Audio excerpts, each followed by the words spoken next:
The instructors always claimed the survival course was designed to simulate the chaos of a real crash, but the cadets had never expected the staff to take that statement so literally.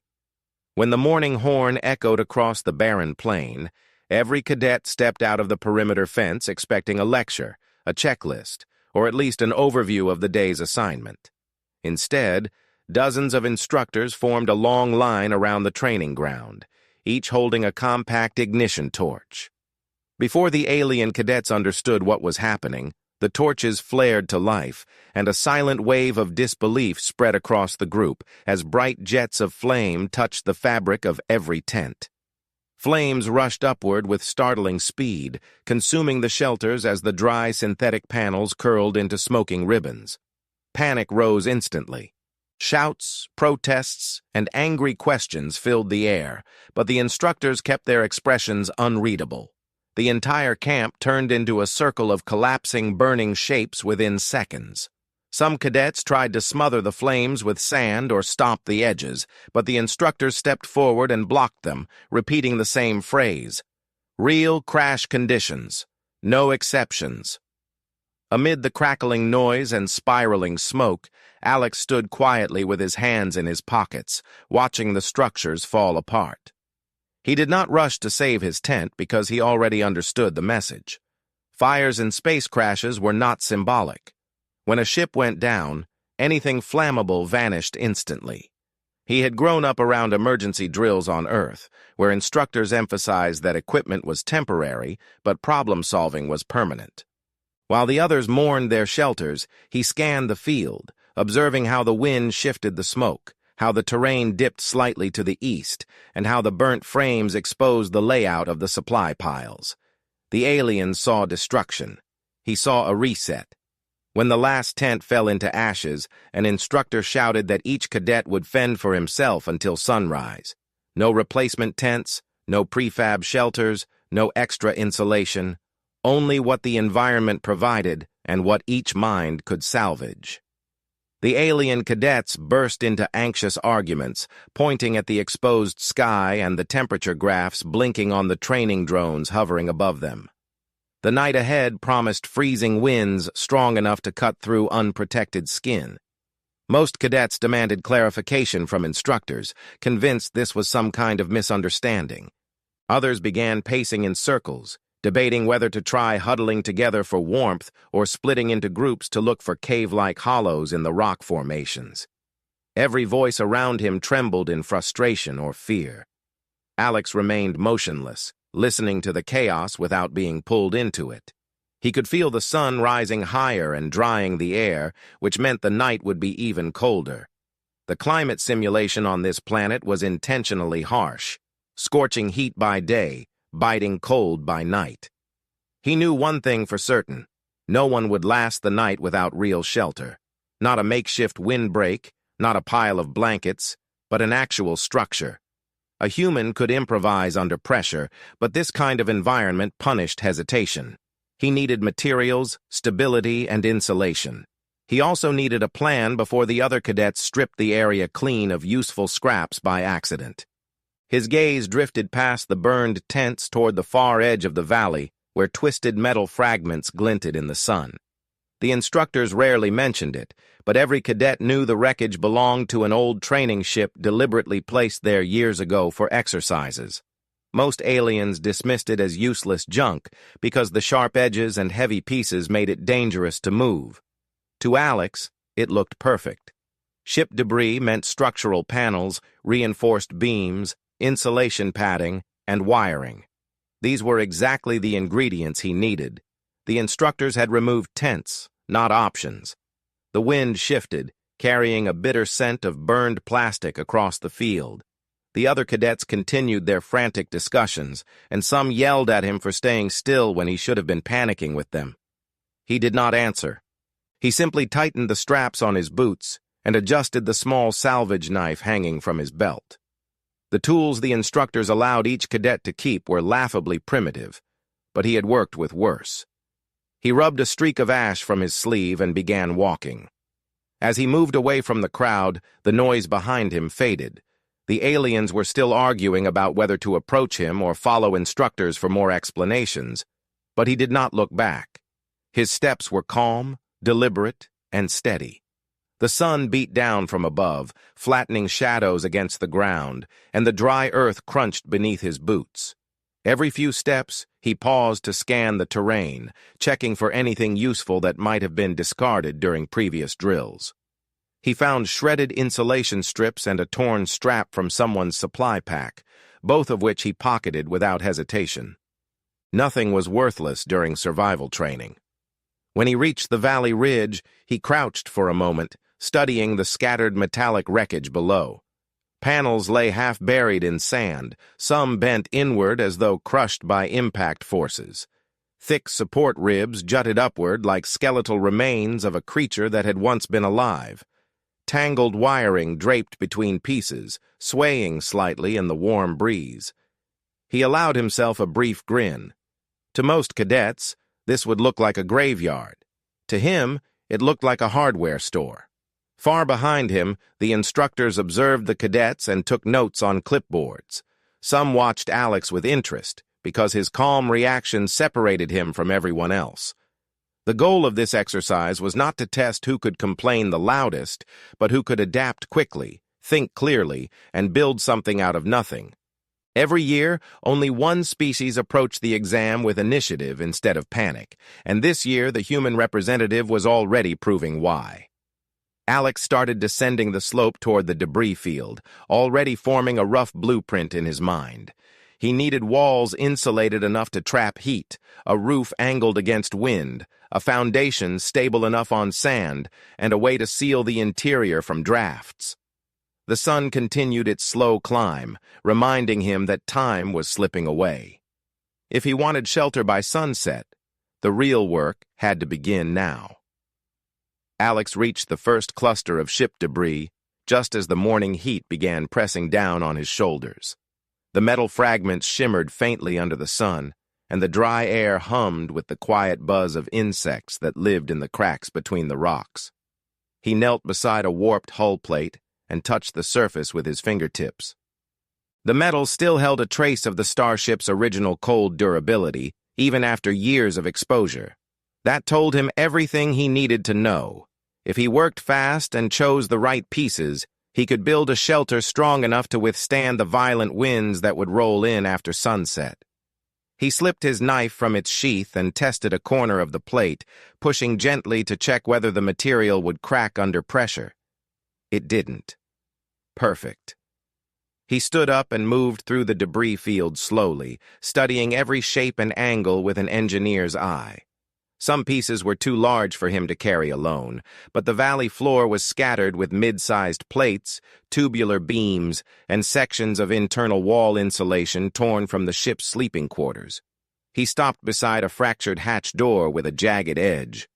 The surface was heavy but thick enough to serve as a windbreak or perhaps a protective door frame. What mattered now was not collecting everything but choosing what would serve specific roles. He needed structure first, comfort later. The cadets behind him might have been wandering in confusion, but he had a clear sequence in mind. Moving deeper into the wreckage, he found a partially intact panel from the ship's inner hull. The back side was lined with heat-resistant padding, still clinging stubbornly to the metal. He ran his hand along the underside and smiled. That panel alone, flipped to face inward, could give him a solid insulated wall. He wedged his knife beneath one of the attached brackets and pried until the metal groaned. When the bracket snapped free, he dragged the panel upright, testing its balance. It was awkward, but not impossible to carry. He left it leaning against a rock and continued exploring, knowing he would retrieve it once he had mapped out all available materials. A glint of something cylindrical caught his eye. He walked toward it and found a section of the ship's support tubing, bent at one end but mostly intact. The tube was hollow, made of a lightweight alloy that had once supported an oxygen line. He checked the interior by tapping the bottom with the butt of his knife. The sound told him it was strong enough to use as a structural beam. He lifted it, resting it on his shoulder, and looked around for more pieces with similar dimensions. 3 more tubes lay half-buried nearby, tangled together by a knot of torn wire. He pulled the wires apart carefully, coiling the longest strands around his wrist. Wire was gold in survival situations. Wire meant fastenings, hinges, reinforcement, and even makeshift tools if handled correctly. He continued moving between the scattered remains, organizing the debris not by size, but by purpose. He created invisible categories in his mind: beams for the frame, plates for walls, insulation for heat retention, wiring for support, and scrap fabric from old parachutes for ceiling gaps. Each time he discovered a piece that fit one of these roles, he set it upright or placed it in a clear spot in the sand to mark his salvage claim. He didn't rush. His pace was steady, methodical, and quiet. Panicking wasted energy and clouded judgment, and he had learned long ago that a sharp mind outperformed a frantic one in every survival scenario. At the center of the debris field, he found the largest treasure so far: a bent but intact segment of hull plates still fused together at the edges. The plates formed a natural angle, almost like the shape of a roof corner. He crouched beside it and ran his hand along the surface. The piece was too large for him to carry without assistance, but he didn't intend to carry it. He could build the shelter right here or drag only the necessary parts from the valley floor. The location mattered. He eyed the surrounding rocks, the slope of the sand, and the direction of the shadow cast by the broken metal ridge. If he positioned his shelter in the right way, the natural terrain would shield at least one side from the wind that would sweep through at night. He rose and looked back toward the camp in the distance. The other cadets had split into disorganized clusters. Some attempted to gather scraps of fabric, others dug shallow pits, and many simply argued about what to do. No one followed him to the wreckage, which meant he had the entire field of materials to himself. He could work without interference or noise. He turned back to the debris and resumed his survey. As he circled a pile of shattered cargo crates, he noticed one crate still intact. The container's frame was dented, but the internal struts looked usable. He cracked the lid open with his knife. Inside, he found shredded straps and broken fastening clips. Useless as equipment, but excellent as stuffing material for insulation. He scooped the straps into a pile and shut the lid again. The crate itself was perfect for a raised platform or bench inside the future shelter. He planted his foot against the side and pushed until the crate shifted free of the sand. He continued scanning the field, making mental notes on every element. 2 medium plates were lying close together, ideal for side walls. A trio of thin panels could form a roof if supported by beams and cross-wiring. A curved piece of plating, probably from the outer hull, could become a wind-shielded entryway. Every step revealed something that could be repurposed. His mind worked as quickly as his eyes, fitting shapes together in his imagination, calculating angles, estimating weight distribution, and recalling the assembly techniques he had learned from old emergency manuals on Earth. The wind picked up slightly, lifting grains of sand across the metal surfaces. The shift reminded him that he needed to choose a construction site now. He searched for a natural barrier, a rock formation or a slope, to use as one wall of the shelter. After several minutes of walking along the valley edge, he found a shallow recess in the rock, shaped like the beginning of a natural alcove. The recess faced away from the direction of the strongest winds. If he built his structure here, he would need one fewer wall and could focus more materials on strengthening the roof and the insulated side. He stepped into the recess and stretched his arms to measure the space. The width was sufficient for a small cabin. The depth provided a natural anchor point for the beams. He looked up, checking how sunlight hit the stone. At sunset, this spot would fall into shadow early, allowing the interior to retain heat from any fire he built. Once the construction site was chosen, he walked back into the debris field with renewed purpose. He began dragging the beams one by one to the alcove, pacing himself so he didn't exhaust his energy before the real labor even started. Sweat formed along his hairline, but he didn't stop. Each beam dropped into place on the sand with a satisfying thud. Next came the panels, lighter but awkward to carry because of their wide surfaces. He gripped each by the edges, hoisted it against his side, and walked steadily toward the alcove. His muscles burned from the weight, but he welcomed the challenge. Physical strain meant progress.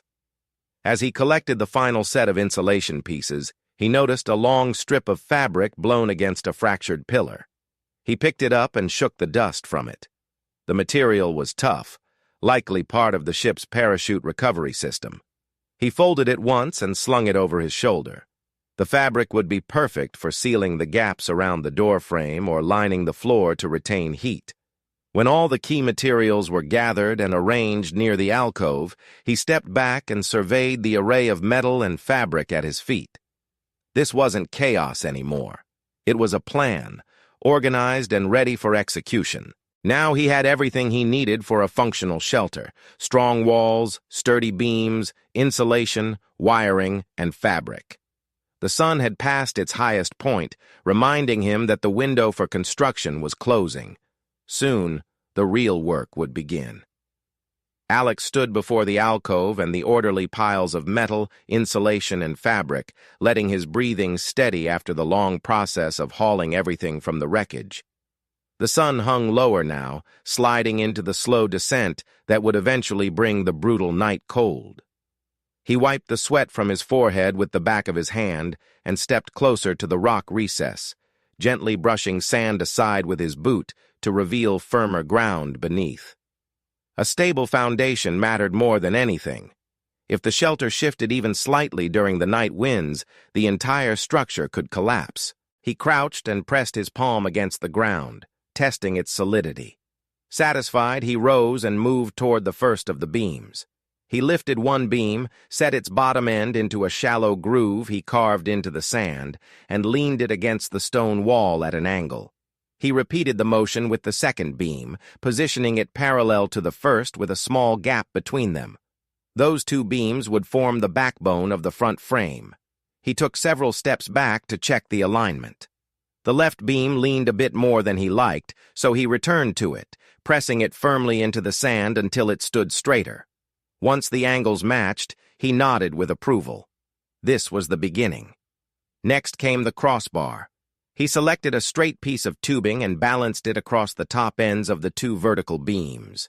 He climbed onto a low rock to reach the connection points and used the salvaged wire he had wrapped around his wrist earlier. He wound the wire tightly around the joint once, twice, 3 times, pulling until the metal groaned. His fingers moved quickly, twisting the ends together and pressing them flat so they wouldn't catch on anything. He repeated the process for the other side. When he stepped down and tugged the frame gently, it held firm. He pushed harder, still firm. The structure had accepted its purpose. The next step was to assemble the side supports. He lifted another beam, positioned it diagonally from the base of the front frame to the corner of the rock alcove, and secured it with a second loop of wire. This beam would keep the shelter from leaning forward during the night wind. He mirrored the setup on the opposite side, testing each connection with the weight of his full body. The frame creaked slightly under the pressure but did not shift. This told him the metal still had integrity despite years of exposure. With the skeleton rising into shape, he turned to the panels he had collected. He selected the large, slightly curved piece from the ship's hull and lifted it until its top edge rested against the crossbar. He pressed the bottom against the ground and adjusted the angle until the panel formed a natural wall. He used more wire to fasten the top and sides, threading the strands through pre-existing bolt holes in the metal. He let the panel settle into place and moved on to the next one. The second panel fit beside the first, overlapping slightly to prevent gaps. He secured the edges with wire, tugging each knot until the metal panels pressed tightly together. He repeated the process with 2 more panels, building the shelter's front wall. As the walls rose, he adjusted their angles repeatedly to ensure stability. The structure reminded him vaguely of the emergency bunkers he had built during survival drills as a teenager. This one, however, had to withstand far harsher conditions. He reinforced the inner frame by weaving wire between the beams and the panels, tightening each strand like a bowstring. The resulting tension made the entire wall feel almost rigid. He turned his focus to the roof. The 3 thin panels he had set aside earlier were perfect for this part. He lifted the first one and balanced it across the crossbar and the top edge of the alcove's stone recess.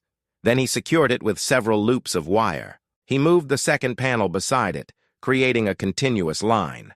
The third panel overlapped both, creating a layered effect that would help redirect wind and prevent sand from slipping between the cracks. He stepped back and shielded his eyes from the sun, examining how the panels caught the light. The roof's angle looked promising. The slope was steep enough to divert wind upward while still distributing weight evenly. Inside the shelter-to-be, shadows began forming, creating a cool pocket of shade. Alex stepped inside for a moment, just to feel the atmosphere. The structure had already begun to trap air, creating a noticeable temperature difference. He took a deep breath, letting the coolness settle into his lungs. The faint smell of metal mixed with desert dust reminded him that homes didn't need to be perfect. They just needed to work. Satisfied, he stepped out again and grabbed the most intact segment of insulation. He held the soft, padded material in both hands, feeling its thickness. This insulation would be essential once the temperature plummeted after sunset. He pressed the padding against the inside of the front wall and secured it using smaller strips of wiring. The padding sagged slightly in the middle, so he pulled it upward and tied it higher. Once it held, he added a second layer beside it, then a third. The insulation transformed the interior into something almost comfortable. Heat would remain trapped inside, giving him a chance to endure the night instead of freezing. Next, he lined the floor. He unfolded the parachute fabric he had found earlier and spread it across the ground, tucking the edges beneath the beams to keep it from shifting. He dug a shallow trench around the edges of the floor fabric and pushed sand over the sides, anchoring the material in place. This would prevent heat loss from the ground and keep sand from blowing into his sleeping area during the night. He moved on to the most delicate task, creating an entryway. He retrieved the curved plate from the debris field and dragged it toward the shelter. It was heavier than he expected, and he grunted as he shifted its weight onto one end. He propped it against the left side of the front wall and used the wire to create a hinge-like fastening to the frame. The curved plate swung slightly when he pushed it, just enough to serve as a functional door. He repeated the process at the top, securing it with another loop of wire, careful to leave enough slack for movement. When he pulled the plate again, it swung open smoothly. He closed it, and it fit surprisingly well against the structure's edge. A few gaps remained, but he planned to seal those later with fabric strips. He stepped inside again, this time imagining how the shelter would feel when the sun finally dipped below the valley's edge. He envisioned himself sitting on the crate he had salvaged, with a small fire pit at the center and the warm glow reflecting off the metal panels. For the first time since the instructors announced their extreme twist to the exam, he allowed himself a small breath of pride. Not because the shelter was finished, it wasn't, but because it had taken shape exactly as he had imagined. He exited once more to continue reinforcing the roof and walls, adding diagonal wiring and tightening loose joints. The sun slipped lower, casting long shadows across the sand. He worked with increasing urgency, knowing he didn't have much daylight left. Still, he kept his movements precise. Rushing led to mistakes, and mistakes in survival situations often meant disaster. He wrapped the final wire strand around the last joint and secured it with a twist that bit into the metal. The structure now stood as a solid, angled cabin pressed against the stone recess. It wasn't pretty, but it was strong. Most importantly, it was his. As he lifted the crate inside and placed it in the corner where he would sleep, he paused. A quiet satisfaction washed through him. With the walls standing, the roof secured, and the insulation taking hold, the shelter had crossed the boundary between idea and reality. Now he only needed to make it livable. Alex stepped into the half-finished shelter and stood still for several seconds, letting his eyes adjust to the dim interior. The structure held its shape well, but now came the part that separated a shelter built in desperation from one built with intention. Comfort wasn't a luxury in survival training. Comfort was endurance. A warm structure meant clearer thinking, better rest, and fewer mistakes the next day. He brushed his sleeve against the insulated wall and felt the soft padding under the metal plates. It already helped reduce the harsh echo of the wind outside, but the space still felt cold, unfinished, and lacking the sense of security he needed before nightfall. He exhaled and stepped back outside to retrieve the remaining materials from the sand. The cargo crate stood exactly where he had left it. He gripped the handles on its dented sides and dragged it into the shelter, angling it against the back wall beneath the thickest section of insulation. He sat on it briefly, testing its stability. It supported his weight without creaking. He pressed his hand along its surface to check whether the metal absorbed too much heat from the sun earlier. It felt warm, but manageable. Later, once night settled in, the crate would become an insulated seat and bed frame. He rose again and turned his attention to the gaps in the walls. Though the structure was sturdy, thin slivers of sunlight still pierced through the joints where metal didn't align perfectly. Those gaps would let cold air pour in once darkness fell. He retrieved the fabric strips he had salvaged and stretched one between his hands. The material was tight, tough, and slightly elastic, perfect for pressing into seams. He began in the corner nearest the door, pushing the edge of the fabric into the gap with the blunt side of his knife. Once inside, the fabric expanded, sealing the opening. He repeated the process with strip after strip, working patiently along each seam until the walls darkened into a uniform shade. He paused halfway and stepped outside to gather smaller scraps of wire. He could reinforce the sealing fabric by threading wire through the edges to keep the material from loosening during the windstorm. The task required precision, and his fingers moved with focused determination as he looped wire through the fabric and tightened it against the metal. When he finished, he ran his hand along the wall. No cold drafts escaped. He nodded in satisfaction. The next priority was the interior temperature. Insulation alone wouldn't hold heat unless he built a safe way to trap warmth inside. He retrieved the short, bent exhaust tube he had noticed earlier in the debris field and carried it into the shelter.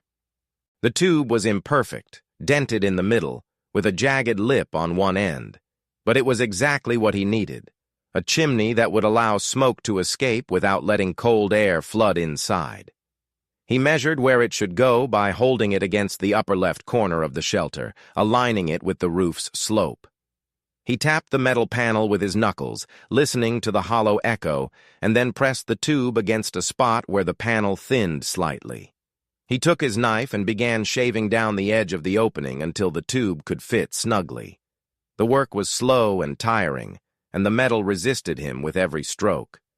Sweat gathered along his hairline again, rolling down the side of his neck, but he continued without hesitation.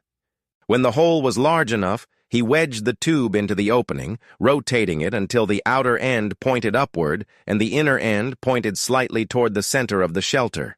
He secured the tube with wire, looping it around the edges and tightening the metal until the tube could not budge even under force. He ran his hand around the base, checking for air gaps.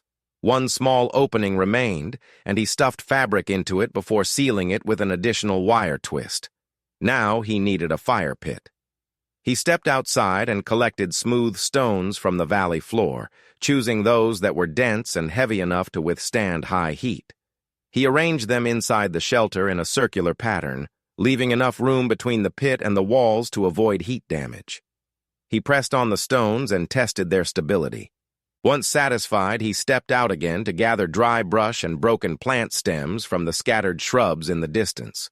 The instructors allowed access to natural materials, so he took advantage of the brittle vegetation, stuffing handfuls of dried stems into his bag. Back inside, he arranged the brush into the center of the stone circle and placed small flakes of metal from the debris on top. The metal pieces would heat quickly and radiate warmth after the flames died down. He struck his knife against a sharp rock, creating sparks that fell into the brush. After several attempts, a faint glow appeared, then a small flame. He cupped his hands around the fire to shield it from stray drafts, feeding it slowly until it grew into a steady burn. The smoke rose straight into the tube, slipping out through the opening with a soft hiss. He leaned closer, examining the joint between the chimney and the roof. No smoke leaked into the shelter. Perfect. With warmth secured, it was time for comfort. He retrieved the remaining insulation padding and lined the back wall above the crate. Then he unfolded the parachute fabric and stretched it across the crate, smoothing the surface until it resembled a bed more than a storage container. He tested it by sitting again. The fabric gave slightly beneath him, forming to his shape. He could sleep on this without waking stiff or frozen. He looked toward the shelter's entryway next. The curved plate door worked, but still allowed narrow shafts of light in. He unrolled a wider piece of fabric and attached it to the inside of the door using small strips of wire, creating a flexible lining that would block wind and trap additional warmth. The lining brushed the floor when the door closed, sealing the lower edge. He tested it by pushing the door open and then gently closing it again. The fabric settled neatly into place each time. Inside the shelter now, shadows shifted softly with the flickering fire. The metal walls glowed faintly orange, and warmth radiated outward from the center of the stone pit. He stepped into the middle of the cabin, standing completely upright, and rotated slowly to examine every surface. The space no longer felt like improvised wreckage. It felt like a place meant for living, for surviving, for enduring the night with comfort instead of fear. Still, he knew there was more he could do. Small details mattered. He retrieved a narrow length of tubing and hammered one end into the wall, creating a hook where he could hang his bag. He found a slender piece of paneling and propped it against the corner as a makeshift shelf. He placed his knife, rock striker, and remaining wire on top. Organization meant efficiency, and efficiency meant safety. As the fire strengthened and the warmth spread through the room, he stepped outside one more time before sunset, gathering additional brush for later. The sky above the valley had shifted into the deep orange glow of the approaching evening. The shadow of his shelter stretched long across the sand. The alien cadets in the distance struggled with flimsy piles of fabric and collapsing stick frames, shouting at one another in frustration. He turned away, not out of coldness, but because he knew he could not help them without jeopardizing his own survival. The exam required self-sufficiency. He returned inside and closed the door behind him. The shelter dimmed into a warm cave of metal and fabric, lit only by the fire's gentle glow. The air inside felt calm, almost peaceful. He sat on the crate bed and leaned his back against the padded wall. He rested his palms on his knees and let the warmth sink into his muscles. Outside, the world would soon turn violent, cold, and unforgiving. Inside, he had created a haven with nothing more than wreckage, wire, and human determination. He allowed himself a slow breath, the first truly relaxed breath of the entire day. The cabin was still not perfect, but it was ready, and by sunset, it would be home. The last warmth of daylight slipped behind the jagged ridge as Alex settled deeper into his shelter. The fire inside the stone circle pulsed steadily, casting an amber glow across the curved metal walls. Outside, the air shifted sharply, the first warning of the night's cold descent. A faint whistle threaded through the valley as the wind changed direction, brushing along the sand with a promise of what the next hours would bring. He closed his eyes briefly, letting the growing warmth inside the cabin settle his heartbeat. The shelter worked. It breathed like a living structure, absorbing heat, holding it, and pushing back against the coming darkness.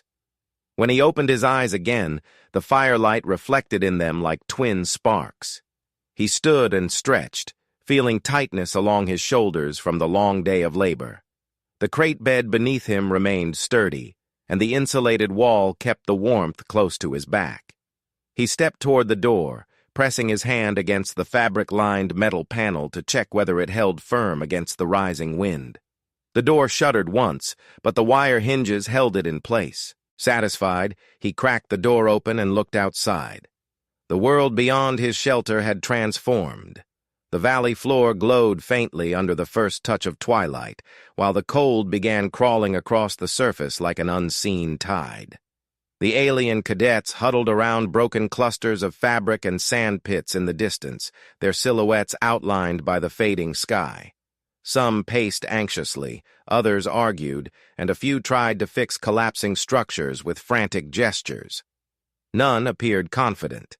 The instructors, stationed farther away, observed quietly from their hovering platforms, their silhouettes still and watchful like predators waiting to see which prey could adapt. Alex stepped outside fully, letting the cold brush against his face. Even that small touch was enough to make his breath stall. The temperature was dropping faster than he expected. He glanced at the alien cadets again. Some had gathered stones to form windbreaks. Others attempted to brace broken poles with scraps of rope, but the wind ripped through their makeshift shelters with ease. A few cadets turned toward him, watching as he stood beside the entrance of his cabin. Their faces reflected exhaustion and confusion. He didn't approach them, and none came closer. The exam had rules, and he wasn't about to risk his progress by intervening. Survival meant responsibility for oneself. He turned back toward his shelter and stepped inside. The warm air embraced him instantly, wrapping around him like a thick blanket. He closed the door behind him and sat on the crate bed. The fire cracked softly, sending another pulse of heat across the room. He placed his hands near the flames, feeling the warmth seep into his skin, bringing his fingers back to life. He looked around at the insulated walls, the angled roof, the carefully reinforced seams. The shelter felt like something more than a necessity now. It felt like proof that preparation, skill, and resilience could overcome even the harshest circumstances the instructors engineered. A faint rumble echoed outside as the night wind struck the valley with full force. The shelter rocked slightly, but the beams held firm, the wiring held tight, and the insulation whispered softly as the cold pressed against the walls. He watched the fire dance, its orange glow pulsing like a heart inside a protective ribcage of metal and stone. He allowed himself to lean back, resting his head against the padded wall. The warmth soothed the soreness in his muscles, calming the strain from hours of lifting and fastening. His eyes drifted toward the ceiling, where the chimney tube carried smoke outward with silent efficiency. He remained in the shelter for a long moment, listening to the wind batter the valley and feeling grateful that he had finished everything in time. But eventually, he knew he couldn't stay inside all evening. The instructors would begin their evaluation round soon, and he wanted to be ready. He rose from the crate, stepped toward the door, and opened it just enough to see outside. The wind clawed at the opening, but the fabric lining held firm, preventing cold air from entering. The sky had darkened fully now, with stars emerging across the horizon like shards of ice. He stepped outside briefly, the cold slamming into him like a hammer. He exhaled sharply and pulled his arms close to his chest, scanning the valley. Several cadets had abandoned their shelters entirely and crouched behind boulders for protection. Others huddled together in small groups, using sheer body heat to survive. The instructors' hover platforms glided silently through the air, each instructor watching the unfolding disaster with clinical detachment. One instructor, illuminated faintly by the light of a hovering drone, turned toward Alex and paused.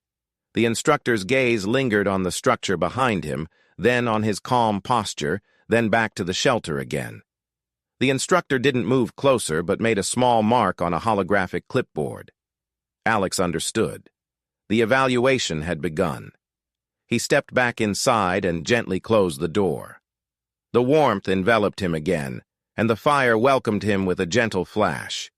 He sat on the crate bed and let the firelight settle into his vision. Minutes passed, then perhaps an hour. The wind howled outside like a living beast, but inside the cabin, the world remained peaceful, steady, and almost comfortable. He leaned his back against the padded wall and let his muscles relax. He knew the instructors would eventually approach. Sure enough, after some time, a knock sounded against the metal door. It wasn't delicate. It resonated sharply across the entire cabin. Alex stood, approached the door, and opened it slightly. The instructor outside raised an eyebrow as warm air escaped from the shelter, swirling into the freezing night and forming a brief fog. The instructor stepped back, visibly surprised. The metal beacon attached to the instructor's chest flickered, recording the thermal data leaking from the shelter. "Functional structure," the instructor muttered. "Heat retention above required threshold. Smoke ventilation operational. Interior temperature stable." The instructor looked at him, then at the shelter, and nodded once. It wasn't praise, not officially, but it was acknowledgement, the highest form of respect within this training program. Word spread quickly among the observing staff, and soon several instructors approached the cabin one by one, examining the structure from different angles. Some reviewed the beam alignment, others inspected the wiring knots, and one checked the insulation layers by gently pressing against the inner wall. Each left with a silent nod of approval. No instructor offered help, criticism, or commentary. The exam didn't require conversation. It required results, and Alex had provided those results with precision. When the final instructor left and the valley quieted again, Alex returned inside and closed the door fully. He sat once more on the crate, stretching his legs out toward the fire. The flames flickered gently, keeping a steady rhythm as the night deepened. He allowed himself to breathe out slowly, the tension releasing from his shoulders. His cabin wasn't just a shelter now, it was a testament to the human capability the aliens never understood. Remove tools, remove comfort, remove safety, humans adapted. Take away everything, and a human built something new. Break the plan, and a human formed another. The instructors wanted realism, and he had given them the most realistic answer possible: ingenuity. As midnight approached, he lay on the crate bed, wrapped in the parachute fabric. The fire dimmed into glowing embers, and the warmth held steady. Outside, the cold hammered the valley mercilessly, but inside the cabin, calmness prevailed. He closed his eyes, letting the slow rise and fall of warm air lull him into rest.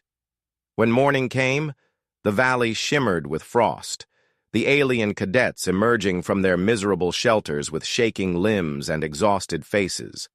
But Alex stepped out of his cabin with steady footing and clear eyes, smoke drifting lazily from the chimney behind him. The instructors gathered all cadets in the center of the valley, and without ceremony, the lead instructor announced, "One trainee adapted beyond expectations. One shelter met full survival criteria. One cabin exemplified resilience." Every alien turned to look at Alex. He didn't raise his chin, didn't smile, didn't bask in their attention. He simply stood there, calm and collected, knowing he had done exactly what was required, not to impress, not to dominate, but to survive with intelligence, precision, and heart. He had turned wreckage into shelter, chaos into strategy, and fear into warmth. And when the trial ended, he walked away, not with theatrics or triumph, but with quiet certainty. No matter the test, a human mind could always build a home before sunset.